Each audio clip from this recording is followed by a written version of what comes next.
ശ്രീ റെജി ലൂക്കോസ്, സാധാരണ നിലയിൽ നമ്മുടെ അഭിപ്രായങ്ങൾ സ്വതന്ത്രമായി ആവിഷ്കാരങ്ങളായി മാറുന്നതാണ് സമൂഹ മാധ്യമങ്ങളിലൂടെ. ഈ തുറസായ അല്ലെങ്കിൽ കുറെ കൂടി ഓപ്പൺ ആയിരിക്കുന്ന ഗ്ലോബലൈസ്ഡ് ആയിട്ടുള്ള നമ്മുടെ ലോകത്ത് ഈ സമൂഹ മാധ്യമങ്ങൾ നമ്മുടെ മുന്നിൽ തുറന്നിട്ടിരിക്കുന്ന സാധ്യത ഞാൻ മനസ്സിലാക്കുന്നത് ഇപ്പോൾ താങ്കൾ തന്നെ സുരേഷ് ഗോപിയെ കുറിച്ചിട്ടിരിക്കുന്ന പോസ്റ്റ് വിവാദമാവുകയും പ്രതിരോധത്തിലാവുകയും ഒക്കെ ചെയ്യുന്ന സാഹചര്യം ഉണ്ടായിട്ടുണ്ട്. ഈ പോരാളി ഷാജിയെ പോലെയുള്ള ഗ്രൂപ്പുകൾ, സൈബർ ഇടങ്ങളിലെ അവരുടെ ആ സങ്കേതങ്ങൾ, അവരൊക്കെ തന്നെ ഇടതുപക്ഷത്തിന് ഏത് സന്നിഗ്ധ ഘട്ടത്തിലും പ്രതിരോധം തീർക്കുന്ന ഏത് സന്ദർഭങ്ങളിലും ഈ CPM-ന് കോട്ട തീർത്തുകൊണ്ട് പോസ്റ്റുകൾ ഇടുന്നവരുടെ ഭാഗത്തുള്ളവരാണ്. അപ്പോൾ പോരാളി ഷാജിയൊക്കെ വിമർശിച്ച് വരുമ്പോൾ പോരാളി ഷാജി തന്നെ പിന്നീട് ഡിലീറ്റ് ചെയ്തൊരു പോസ്റ്റിൽ ഇട്ടിരിക്കുന്ന അങ്ങാടിയിൽ തോറ്റതിന് വീട്ടുകാരുടെ നെഞ്ചത്ത് എന്നൊരു പോസ്റ്റ് നേരത്തെ ഇട്ടിരുന്നു. ഇപ്പോൾ അത് ആ പോസ്റ്റിൽ കാണുന്നില്ല, അത് ഡിലീറ്റ് ചെയ്യപ്പെട്ടിട്ടുണ്ട്. അങ്ങനെയാണെങ്കിൽ ഈ തോൽവിയുടെ മുഴുവൻ ഉത്തരവാദിത്വവും അത് സമൂഹ മാധ്യമങ്ങൾ ഇങ്ങനെ വിലക്കെടുക്കപ്പെട്ടു എന്നൊക്കെയുള്ള ഒരു നിഗമനത്തിലെത്തി അവരുടെ തലയിൽ ഇട്ട് തടിയൂരാനാണോ MP ജയരാജൻ ശ്രമിക്കുന്നത്? ഗോപികൃഷ്ണൻ MP ജയരാജൻ സഖാവല്ല ആദ്യമാണ് ഇങ്ങനെ ഒരു പരാതിയായിട്ട് വന്നത്. ബഹുമാനപ്പെട്ട AR റഹീം MP മാസങ്ങൾക്ക് മുമ്പ് തന്നെ ഇതിലെ ഒരു ഗ്രൂപ്പിനെ നിശ്ചിതമായിട്ട് കുറിച്ചുകൊണ്ട് അദ്ദേഹം ഫേസ്ബുക്കിൽ പോസ്റ്റ് ഇട്ടിരുന്നു. അന്ന് അദ്ദേഹത്തിന്റെ വ്യക്തിഹത്യ നടത്തി വേട്ടയാടി വല്ലാത്ത രീതിയിൽ വളരെ അസഹ്യമായ രീതിയിൽ ഈ സാമൂഹ്യ മാധ്യമങ്ങളിലെല്ലാം പ്രത്യക്ഷപ്പെട്ടു. അതിന്റെ ഒരു തുടർച്ചയാണ് MP ജയരാജൻ പറഞ്ഞത്. MP ജയരാജൻ പറഞ്ഞ ഒന്ന് രണ്ട് വസ്തുതകൾ നമ്മൾ ചർച്ച ചെയ്യപ്പെടാതിരിക്കാൻ പറ്റത്തില്ല. ഒരു ഉദാഹരണത്തിന്, ഈ ചർച്ചയിൽ പങ്കെടുക്കുന്ന രാഹുൽ ഈശ്വരൻ, എന്റെ സുഹൃത്താണ്. ഈ രാഹുൽ ഈശ്വരനെ കുറിച്ച് രാഷ്ട്രീയപരമായ ഏതെല്ലാം രീതിയിലുള്ള എതിർചേരിയിലാണെങ്കിലും ഇത്രയ്ക്കും വ്യക്തിഹത്യ നടത്തിയിട്ടുള്ള, കാരണം ഇത് പരസ്യമായതുകൊണ്ട് അല്ലെ ഞാൻ അങ്ങനെ പറയത്തില്ല, അദ്ദേഹത്തിന് ഏതെല്ലാം രീതിയിൽ വളരെ മോശമായ രീതിയിൽ ചിത്രീകരിച്ചുകൊണ്ട് സാമൂഹ്യ മാധ്യമത്തിൽ വന്നിട്ടുണ്ട്. ഈ അടുത്ത കാലത്ത് ഞാൻ പിന്നെ ഒരു സർക്കാസ്റ്റിക് ആയിട്ടുള്ള, ലോകം മുഴുവനും ഈ പറയുന്ന ട്രോളുകളിലൂടെയാണ് ഇപ്പോൾ മെസ്സേജുകൾ കൊടുക്കുന്നത്. കാരണം ഹാസ്യാത്മകമായിട്ടുള്ള മെസ്സേജുകൾക്ക് വേൾഡ് വൈഡ് ആയിട്ട് തന്നെ സ്ഥാനമുണ്ട്. അപ്പോൾ ഒരു ആളെ ദൈവമായിട്ട് ചിത്രീകരിക്കുന്നതിനെതിരെ ഒരു സർക്കാസ്റ്റിക് ആയിട്ടുള്ള പോസ്റ്റ് ഇട്ടപ്പോൾ ഏതെല്ലാം രീതിയിലുള്ള ആക്രമണങ്ങൾ ഞാൻ നേരിട്ടു. അതുപോലെ തന്നെയാണ് ഈ സാമൂഹ്യ മാധ്യമങ്ങളിൽ ഇത്തരം ഗ്രൂപ്പുകൾ, അവർ ഏത് പാർട്ടിയുടെ ആണെങ്കിലും, പ്രത്യേകിച്ച് ഞങ്ങളുടെ പാർട്ടിയോടൊപ്പമാണെന്ന് അറിഞ്ഞുകൊണ്ട് പാർട്ടിക്കൊപ്പമാണെന്നുള്ള വ്യാജേന പാർട്ടി വിരുദ്ധമായിട്ടുള്ള നടപടികളും പോസ്റ്റുകളും വരുന്നതിനെതിരെയാണ് AR റഹീം അന്ന് വിമർശിച്ചത്. ഇപ്പൊ അത് വളരെ സത്യസന്ധമായിരിക്കുന്നു. ഉദാഹരണത്തിന് ഈ സമൂഹ മാധ്യമങ്ങളിൽ പുഷ് ചെയ്യാൻ വേണ്ടിയുള്ള ക്യാപ്സ്യൂളുകൾ ഉണ്ടാക്കുന്ന രീതിയിൽ നിന്ന് CPM-ഉം പിന്മാറണ്ടേ? അല്ല, അത് ഗോപികൃഷ്ണനോട് തീർച്ചയായിട്ടും ആ ചോദ്യം നല്ല ചോദ്യമാണ്. കേരളത്തിൽ ഏറ്റവും കൂടുതൽ വേട്ടയാടപ്പെട്ട സാമൂഹ്യ മാധ്യമങ്ങളിൽ വേട്ടയാടപ്പെട്ട രാഷ്ട്രീയ പ്രസ്ഥാനം ഏതാണ്? അത് CPIM ആണ്. ഇപ്പൊ വടകരയിൽ ശൈലജ ടീച്ചർ ആരാധനയോടെയും ഒരു പരിധിവരെ ഒരു അമ്മയുടെ സ്ഥാനത്ത് കാണുന്ന ശൈലജ ടീച്ചറെ പ്രായം കൊണ്ടാണെങ്കിൽ പോലും അവർക്കെതിരെ ഏതെല്ലാം രീതിയിലുള്ള വേട്ടയാണ് ഈ വടകര തെരഞ്ഞെടുപ്പിലൂടെ നമ്മൾ ദർശിച്ചത്. അതുപോലെ തന്നെ അങ്ങനെ ഒരുപാട് കാര്യങ്ങൾ. ഇപ്പൊ നമ്മുടെ പിന്നെ തൃശ്ശൂരിനെ നോക്കൂ. തൃശ്ശൂരിൽ സംഭവിച്ചത് എന്താണ്? തൃശ്ശൂരിലൊക്കെ സാമൂഹ്യ മാധ്യമങ്ങളിലൂടെ പോസിറ്റീവ് ആണെന്നുള്ള ആംഗിളിൽ നെഗറ്റീവ് സ്പ്രെഡ് ചെയ്യുന്ന സാമൂഹ്യ മാധ്യമങ്ങളെ നമ്മൾ നിരവധിയായിട്ട് കണ്ട്. ലോകം ഇന്ന് സാമൂഹ്യ മാധ്യമങ്ങളുടെ അഡിക്റ്റഡ് ആയിരിക്കുകയാണ്. ഇപ്പൊ ചാനലുകളാണെങ്കിൽ പോലും മനുഷ്യനിപ്പോ കാണുന്നത് സമയക്കുറവുണ്ട്, അത് പിന്നെ യൂട്യൂബിലൂടെയാണ്. എത്രയോ യൂട്യൂബുകൾ വാടകയ്ക്കെടുത്തും വിലയ്ക്ക് വാങ്ങിച്ചും നൂറുകണക്കിന് യൂട്യൂബുകാർ ഈ സാമൂഹ്യ മാധ്യമങ്ങളിലൂടെ CPM-നെയും അതിന്റെ സ്ഥാനാർത്ഥികളെ ആ പ്രസ്ഥാനത്തിനെ അവഹേളിക്കുന്നുണ്ട്. അതുപോലെ എത്രയോ പിന്നെ സോഷ്യൽ മീഡിയ അക്കൗണ്ടിലൂടെ നമുക്ക് കാണാൻ പറ്റും. പിന്നെ അവിടെയാണല്ലോ ഇപ്പോൾ അനൂപ് ചോദിച്ചത്, CPM പോലെയുള്ള ഒരു കേഡർ സംവിധാനത്തിനകത്ത് അവരുടെ അണികളെയും അവരുടെ സിമ്പതൈസേഴ്സിനെയും ഒക്കെ അവർ കാര്യങ്ങൾ മനസ്സിലാക്കുന്നതും ബോധ്യപ്പെടുന്നതും സമൂഹ മാധ്യമങ്ങളിലൂടെ പ്രചരിപ്പിക്കപ്പെടുന്ന ഈ പോസ്റ്റുകളുടെ അടിസ്ഥാനത്തിലാണോ?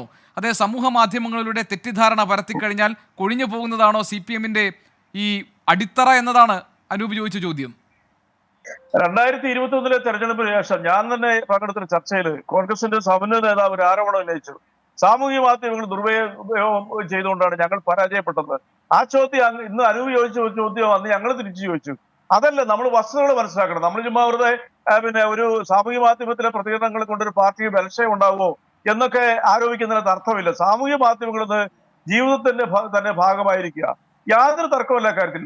ആ സാമൂഹ്യ മാധ്യമങ്ങളിൽ എന്തും ചെയ്യാം എന്ന മനോഭാവമുള്ള കുറെ ആളുകളുണ്ട്. വ്യക്തിഹത്യ നടത്തി ഓരോ ദിവസവും ഓരോരുത്തരെ കച്ചവടം ചെയ്യാം. ഞാൻ ഒരു ഉദാഹരണം പറയാം. ഞാൻ ഈ ചാനലിൽ ഇരിക്കുന്നതിന് പേരൊന്നുമില്ല, വസ്തുതയാണല്ലോ, കേൾക്കുന്ന ലോകം മുഴുവൻ അറിയാം. SKN ശ്രീകണ്ഠൻ നായർ സാറെ കുറിച്ച് എന്തെല്ലാം രീതിയിൽ, അത് CPM ഒന്നുമല്ല, നിങ്ങളുടെ തെറ്റിദ്ധാരണ. ശ്രീകണ്ഠൻ നായരെ കുറിച്ച്, സാറിനെ കുറിച്ച് വിവിധ രീതിയിലുള്ള ആക്രമണങ്ങൾ പല രീതിയിൽ നടന്നിട്ടുണ്ട്. പലപ്പോഴും അസഹിഷ്ണുത തോന്നിയിട്ടുണ്ട്. ഞാൻ തന്നെ അതിനകത്ത് പലതിലും പ്രതികരിച്ചിട്ടുണ്ട്. അതുപോലെ മാധ്യമ പ്രവർത്തകർക്കെതിരെ ഈ അസഹിഷ്ണുത എല്ലാ CPM-ന് തലയിൽ വെക്കുക എന്ന് പറഞ്ഞാൽ അത്തരക്കാരെ പ്രോത്സാഹിപ്പിക്കുന്നതിന് തുല്യ. പൊതുവെ CPM ഉത്തരവാദിത്തമുള്ള CPM ഗ്രൂപ്പുകളും വ്യക്തികളും വ്യക്തിവിരുദ്ധ നടത്തി അങ്ങനെ ചെയ്യാറില്ല. വിമർശിക്കും, സർഗാത്മകമായിട്ട് വിമർശിക്കും, അവരെ സർക്കാസ്റ്റിക്കായിട്ട് വിമർശിക്കും, ആ ട്രോളുകൾ നടത്തും. അതൊക്കെ രസകരമായ ആംഗിലൂടെ അങ്ങനെ പോകും. പക്ഷെ അതിനെയൊക്കെ CPM തലക്ക് ചാർത്തിക്കൊണ്ട് മറ്റുള്ളവർ പുണ്യവാളന്മാരാണെന്ന് പറയുന്നതാണ് ഇവിടുത്തെ തെറ്റായ ഒരു നരേറ്റീവ്. അല്ലല്ല, ഇവിടെ അങ്ങനെയല്ലല്ലോ. ഇവിടെ MP ജയരാജൻ പറഞ്ഞത് ഈ തോൽവിയുടെ ഒരു പ്രധാനപ്പെട്ട കാരണമായിട്ട് അദ്ദേഹം സമൂഹ മാധ്യമങ്ങളിൽ അഡിക്ഷനായി പോയ യുവാക്കളെയും അവരെ വഴിതെറ്റിച്ച ഇതുപോലെയുള്ള ഇടത് സൈബർ ഇടങ്ങൾ എന്ന് തെറ്റിദ്ധരിപ്പിക്കുന്ന, അല്ലെങ്കിൽ അവർ വിലക്കെടുക്കപ്പെട്ടു കഴിഞ്ഞു, അതുകൊണ്ട് ഈ തോൽവി സംഭവിച്ചു എന്നതാണ്. അതായത് രാഷ്ട്രീയ കാരണങ്ങൾ നിലനിൽക്കുമ്പോൾ MP ജയരാജൻ സമൂഹ മാധ്യമങ്ങളുടെ മേൽ ആ പഴിചാരി ഒരു പുകമറ സൃഷ്ടിക്കുകയാണ് ചെയ്തിരിക്കുന്നത്. തീർച്ചയായിട്ടും അദ്ദേഹം പറഞ്ഞതിനകത്ത് അദ്ദേഹം ഉദ്ദേശിച്ചത് രാഷ്ട്രീയപരമായ രീതിയിലും മറ്റു പല ആംഗിളിലൊക്കെ ജനങ്ങളിലേക്ക് ഇത് എത്തിക്കുന്ന ആരാ? മാധ്യമങ്ങളാ, ചാനലുകള്, പത്രങ്ങള്, അതുപോലെ തന്നെ സോഷ്യൽ മീഡിയകള്. ഇന്ന് വലിയൊരു ഉത്തരവാദിത്വം സോഷ്യൽ മീഡിയ ഏറ്റെടുത്തിട്ടുണ്ട് അക്കാര്യത്തിൽ. ശരിയാണെങ്കിലും തെറ്റാണെങ്കിലും അദ്ദേഹം അദ്ദേഹം പറഞ്ഞ വളരെ കറക്റ്റാണ്. എല്ലാ രാഷ്ട്രീയ പാർട്ടികളും ചിന്തിക്കണം. അതായത് സോഷ്യൽ മീഡിയയിലൂടെ അപകീർത്തിപരമായിട്ടുള്ള കാര്യങ്ങൾ പ്രചരിപ്പിച്ചു യുവാക്കളിൽ, ചെറുപ്പക്കാരിൽ നല്ലൊരു ശതമാനം, ഗോപികൃഷ്ണൻ അറിയാം, വളരെ അഡിക്റ്റഡ് ആണ് ഈ സാമൂഹ്യ മാധ്യമങ്ങളിൽ. വിരൽത്തുമ്പിലാണ് നമ്മുടെ ഇൻഫർമേഷൻസ് കംപ്ലീറ്റ്. അങ്ങനെയുള്ള സാമൂഹ്യ മാധ്യമങ്ങള് ചെറുപ്പക്കാരെ ഇൻഫ്ലുവൻസ് ചെയ്യുന്നുണ്ട് എന്നുള്ള MP ജയരാജന്റെ വാദത്തോട് 100% ഞാൻ യോജിക്കുക. ഞാൻ പറഞ്ഞത് സമൂഹ മാധ്യമങ്ങൾ ചെറുപ്പക്കാരെ സ്വാധീനിക്കുന്നുണ്ടെന്ന കാര്യത്തിൽ ശ്രീ റെജി ലൂക്കോസ് താങ്കളുമായി എനിക്കൊരു തർക്കമില്ല. നമ്മുടെ പ്രശ്നം ഈ അങ്ങനെ സ്വാധീനിക്കപ്പെട്ട ചെറുപ്പക്കാർ ഇങ്ങനെ ഈ വിലക്കെടുക്കപ്പെട്ട സമൂഹ മാധ്യമങ്ങളിലൂടെ ഇടതുപക്ഷ വിരുദ്ധ പോസ്റ്റുകൾക്ക് പ്രചാരം കിട്ടിയതാണ്. ഇടതുപക്ഷത്തിന് കനൽത്തരി ഒരിടത്തേക്ക് മാത്രം ഒതുങ്ങിപ്പോയത് വീണ്ടും എന്നാണ് അദ്ദേഹം പറയുന്നത്. തോൽവിയുടെ കാരണങ്ങൾ അദ്ദേഹം പറയുന്നത് ഇതാണ്, ഇതുകൊണ്ട് ഇങ്ങനെ സംഭവിച്ചു എന്നാണ്. CPM-ന്റെ ഉന്നത കേന്ദ്രങ്ങളിൽ, ഉന്നത ഘടകങ്ങളിൽ ചർച്ച ചെയ്യപ്പെട്ടതിൻ്റെ രാഷ്ട്രീയ കാരണങ്ങൾ തിരയുന്നതിന് പകരം വീണ്ടും തെറ്റിദ്ധാരണ ഉണ്ടാക്കുന്ന ഒരു മോശം വിശകലനമല്ലേ MP ജയരാജൻ നടത്തിയതെന്നാണ് ഞാൻ ചോദിച്ചത്. എനിക്ക് മനസ്സിലായി. ആ ചോദ്യം ആദ്യം തന്നെ കേട്ടപ്പോൾ തന്നെ എനിക്ക് മനസ്സിലായി. അതിന് രണ്ട് രീതിയിലുള്ള വിശകലനം. ഒന്ന്, CPM-നെ സംബന്ധിച്ചോളം CPM-ന്റെ തോൽവിയിൽ, പരാജയത്തിൽ 2019 ഏറ്റ പരാജയം വളരെ ഭീമമായിരുന്നു. 1977 ഏറ്റത് സമ്പൂർണ്ണ പരാജയമായിരുന്നു. അന്നും ഉത്തരേന്ത്യ മാറി ചിന്തിച്ചപ്പോൾ കേരളത്തിലെ ജനങ്ങള് അന്ന് മാറി ചിന്തിക്കാതെ കണ്ട് ദേശീയ വികാരത്തിനൊപ്പം നിൽക്കാത്തൊരു നിർഭാഗ്യകരമായ അവസ്ഥ ഇപ്പോൾ ഉണ്ടായി. പക്ഷേ സംസ്ഥാന സർക്കാരും സംസ്ഥാന മുഖ്യമന്ത്രി തന്നെ അദ്ദേഹത്തിന്റെ പോസ്റ്റിൽ പറഞ്ഞ് വളരെ കൃത്യമായി വിലയിരുത്തൽ നടത്തും. 5 ദിവസം നീളുന്ന സംസ്ഥാന സമിതി ഇതിനുവേണ്ടി മാത്രം ചേരുവാണ്. തെറ്റുകൾ പറ്റിയിട്ടുണ്ട്, തിരുത്തും. തെറ്റുപറ്റാത്തൊരു രാഷ്ട്രീയ പ്രസ്ഥാനം, ഒരു മനുഷ്യനോ ഇന്ന് ഈ ഭൂമിയിലില്ല. തെറ്റുകൾ സംഭവിച്ചിട്ടുണ്ടെന്ന് വസ്തുതാപരമായ വസ്തുതയാണ്. തെറ്റുകൾ എല്ലാ രാഷ്ട്രീയ പാർട്ടികളും സംഭവിക്കാം, എല്ലാ ഗവൺമെന്റുകളും സംഭവിക്കാം. ഇപ്പൊ ഞാനൊരു ഉദാഹരണം പറയാം. ധ്രുവ് റാഠി എന്ന് പറയുന്ന ഗുജറാത്തിൽ വേരുകളുള്ള, ജർമ്മനിയിൽ സ്ഥിരതാമസമാക്കിയിട്ടുള്ള അദ്ദേഹത്തിന്റെ സോഷ്യൽ മീഡിയ അക്കൗണ്ടിലൂടെ ഉത്തരേന്ത്യയിലെ ഗ്രാമപ്രദേശങ്ങളിൽ ജനങ്ങൾ നടത്തിയ സ്വാധീനം, അദ്ദേഹം മോദി സർക്കാരിനെ വിമർശിച്ചുകൊണ്ട് വസ്തുതാപരമായി വിശകലനം ചെയ്തുകൊണ്ട് കോടാനുകോടികളാണ് കണ്ടത്. അത് ചെലുത്തിയ സ്വാധീനം ഭയങ്കരമാണ്. എന്നാൽ CPM-നെ പോലുള്ള രാഷ്ട്രീയ പ്രസ്ഥാനത്തെ വേട്ടയാടാൻ വേണ്ടി ഇത്തരം ഫേക്ക് ഐഡിയിലൂടെ നടത്തുന്ന ഇത്ര ശ്രമങ്ങൾ യുവാക്കളെ സ്വാധീനിക്കുന്നു എന്ന MP ജയരാജന്റെ ആരോപണത്തോടും വളരെ സർഗാത്മകമായ രീതിയിൽ നമ്മൾ പ്രതികരിക്കണം. അത് ശരിയാണ്. നാളുകളിൽ ഇത് കേരളത്തിന്റെ അല്ല, നമ്മുടെ സമൂഹത്തിൽ മുഴുവനും പടർന്നു കയറുന്ന ഒരു വലിയ മോശമായ പ്രവണതയാണ്. തമാശയ്ക്കും